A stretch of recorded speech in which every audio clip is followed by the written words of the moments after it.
All right, what up, tycoons? Super excited for today's video. Going to give a viewer request on Amazon. All right, so AMZN.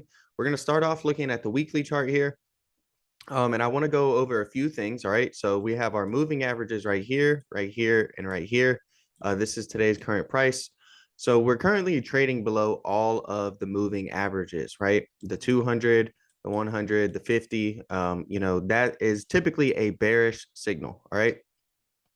So now is a great buying opportunity for the long term. And when I say the long term, I'm meaning years in the future. If you think that Amazon is still going to be around, which most likely they will, and if they can continue having a successful business and improving upon their business model, then you should see them grow. And they'll be able to see nice gains in the future once this bear market is over. Right. But there's a couple different strategies you can use to get paid in the meantime while you own shares or while you look to own shares, right? You can either sell covered calls if you own 100 shares or more, or you can sell cash secured puts if you're looking to buy 100 shares or more. Both of those are option strategies, and options are a great way to get paid a little bit extra premium. We'll go over those, but we're going to break down the chart. Before I do, I want to really emphasize this right here. We've been going over this in the Discord a lot. If you look at the midterm election cycles, right, this is heading into a midterm election, right? You can see that the S&P 500 is generally, a little bit flat. But afterwards, okay, we average 16% gains on the S&P following the 12 months after a midterm election. Okay, so this upcoming November, we're gonna have those midterms, and what you see is the market does not like uncertainty. Okay, what it likes is finalization, and it likes certainty. So we don't know who's going to be in office, whether it's Republicans or Democrats. We don't know what policies are going to change or come into effect, right? And once we figure that out, once we get the midterm elections, then the stock market starts to, it's forward looking, right? So it's like, okay, well, we know what this plan is. How's it going to affect this company? We know what this is, and buyers can really step in. So kind of what you see is a little bit of a lag, right? So heading into them, there's not as much buying going on, right? They're slowly accumulating for, this cycle, right? Because you have to realize institutions and hedge funds, they all know about this data, right? They're the ones, publishing this data at the end of the day, a lot of the times. So, they're really waiting until after the midterms, and after the midterms, historically, S&P 500 has done very, very well. All right. The average is 16%. Sometimes it's as low as 3%. Okay. So, we may not have a rager. We are in a bear market. So you have to, figure that in as well. Inflation and everything. But these numbers don't lie, right? And these numbers aren't just going to go away just because inflation is high, and people will still trade off of these. Okay. So, what I'm emphasizing really is these price targets we have. All right. So we'll actually zoom into the daily chart now. All right, and really get into the technicals. So let's just say that this midterm election cycle happens, over the next year. All right, we could see these price targets. Okay, we could see it come up to 146 to 157 and 172, and get above all of these moving averages. Right, we have our moving averages here. We're still bearish, still getting rejected at those moving averages. We have a little bit of an inverse head and shoulders forming right here. We really only have about half of the pattern. So if we were to pull back, right, and find support at this previous area of support, all right, that would give us a nice inverse head and shoulders that could take us up to fill this gap right here. All right, so we have a gap right above 130, right at about 133. And that's going to be a nice gain. All right, it's currently at 115. So if you bought 100 shares at 115 and you were able to sell them at 130, that's a nice little gain. We also have a much smaller gap right here, okay, closer to about 125. And notice how, this is our 200 moving average. This is our other moving average right here, the 50 moving average. So, we kind of have some price targets along with the moving averages combined with the gaps to look forward to as well. Now, I also recently put out a Fibonacci retracement video. The 61.8 is known as the golden ratio. So what we have is this swing high to this swing low down here. and the stock market is going to retrace that move, right? So it comes down. It's not going to go down in a straight line and continue going down forever. What it's going to do is it's going to come down, retrace possibly up to the 61.8. That's one of the most common numbers that you see a retracement to. And that 130.85 is going to be a strong level that the stock is going to be attracted to in the short term, not to mention the gap right here and the gap right there. Those gaps fill 90 to 95% of the time in the stock market historically. The big question is when, right? It may not fill soon. It may take months. It may take years. It may take days. You just have to think about that whenever you're looking at them, right? So we have a couple bullish things, right? We're looking for a bullish retracement to 130. We have two gaps up to fill. All right. If we retrace that move completely up to 146 and break out, we have 157 and 172 as some bullish price targets to the upside. 172 is going to be the 1618 ratio or the price level. Okay. That is also, falls into the golden ratio. So if we get a strong breakout above here, there's a good chance that we possibly could come back up to 172. That's pretty close to its all-time highs. After the stock split, all right, the all-time highs were about 188, I believe. We'll go take a look at that real quick. Yeah, 188. So, we'd really have to have something very, very bullish push us up to those levels. Now, the one thing that could is that market cycle that I was telling you guys, right? If the S&P is up on average 16%, okay, individual stocks are going to go up at a much faster pace. And if we look from there to there, that's about a 49% move, 50%. So as I said, that would be the best case scenario over the next year is for Amazon to hit there. Worst case is we come down here and break this floor. Okay, we have a price floor of 101.26. That's the 52-week lows on Amazon right before the stock split.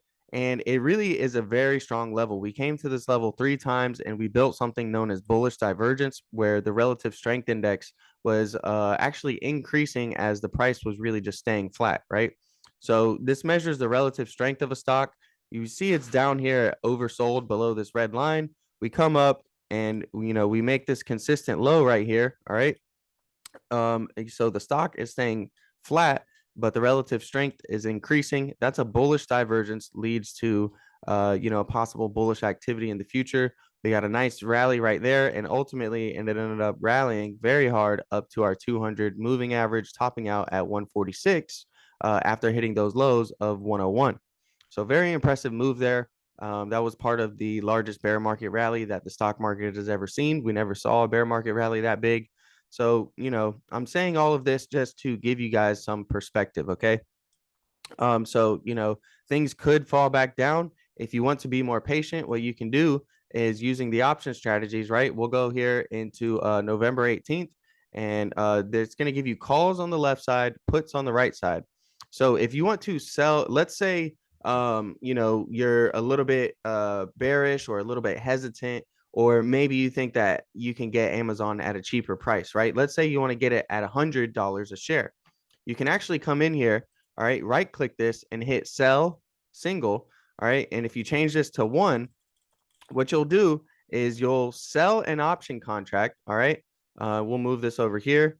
You'll sell an option contract that will give you the right to purchase 100 shares of Amazon at $100 a share. Okay. For that to happen, Amazon is going to need to close below 100 by the expiration you choose. So November 18th, if you think Amazon can drop 15% down to 100 and close below 100 on November 18th, you can sell this right now and get $215 in premium. Okay. So you'll essentially get paid $200 to wait about 30 days and see if Amazon is going to drop down to 100. If it doesn't, you just get to keep that $200, right? So you can create a little bit of passive income while you're waiting for Amazon to get lower. And if you notice, the higher the strike is, the more premium you get, right? So let's say you actually want to buy it at 115 a share, right? It's just above 115 right now. You could sell the 115 puts, all right, and collect almost $700 in premium, right? About $685. And if Amazon closes below 115 on November 18th, you'll go ahead and keep that credit, that $700 credit, and then you'll also purchase 100 shares at $15, right? Now, let's say you just want to buy in right now and buy in at 115. What you can do is you can, on the call side, if you have 100 shares, you can come in here and you can start selling call options, right? So let's say you buy in at 115 and you want to sell the 125 call option, right? You'll come here, hit sell single. Okay. And what you see is you can collect $330 to sell Amazon if it's at $125 or higher in the next 30 days. And if it doesn't go that high, then you get to keep that premium for free, that $300 for free. All right. And if it does, if Amazon closes above $125 on November 18th, you'll be forced to sell the 100 shares that you purchased at whatever price, right? Let's just say 115 for right now. You'll be forced to sell those 100 shares at 125. And you'll basically be locking in profit, but then also you collected $300 in premium for selling them, right? So it's a little bit of an additional bonus. You can be more aggressive or less aggressive. As I stated, the closer you are to the actual price, the more premium you can collect. But you have to be aware of the risk to both sides, right? So let's say I sold the 116 call options right now, all right, and I was able to collect $700 in premium. I bought in at 115, right? If Amazon shoots up past 117 and it goes, let's say it goes all the way up to 125, you're not going to be able to sell them for $125 a share. You're going to be forced to sell them at 116. So it's best to do something that you're comfortable with, right? And you're comfortable either selling the shares at the given strike price that you choose, because they could always go higher. And if you're doing selling cash secured puts, you want to be sure that you're selling a put that you're comfortable buying the shares at that price, right? Let's say you sell the 110 puts, and then on November 18th, Amazon is down at 100. You're going to be forced to buy them at $110 a share, no matter what, because that's how the option contracts work. So it's really just a good way for you to, in my opinion, what I would do is I would look up the probability out of the money, right? And that just means the probability that this is going to expire worthless and you get to keep all of this premium, right? I would look for something that has like a 80%, 88%, the higher the percentage, the probability of out of the money, then that just means the higher chance that you get to collect all of this premium if you have 100 shares and you're selling call options. Right here, you can collect $100 right now, and it has a 89% chance of being out of the money. So it's not as aggressive. And then if it does shoot up all the way to 136.5, well, you got in at 115 and it just forced you to sell at 136. So you made $20 a share. And then you also collected a free $100 on top of that, right? But if it doesn't come up that high, you just get to collect all that premium. And just like these, right, you can come over here, choose something that's like 80% or more, just to give yourself some better odds, right? If we look at this, 87% chance of being out of the money, aka expiring worthless. You can collect $100 to purchase Amazon at $91 a share. And if it falls all the way down to 91, you'll be able to buy 100 shares at a much cheaper price than it's currently trading today. Again, the only risk is that it could fall lower. And if it comes down to 85 or 87, you'd still be forced to buy it at the 91, 92 level that we were just talking about. All right. So that's pretty much it. All right. I like Amazon a lot. I think it's great for the long term. But you have to be aware of all of the risks to the upside and the downside, and you have to understand some of the market cycles. Okay, that's why we went over the midterm election cycles.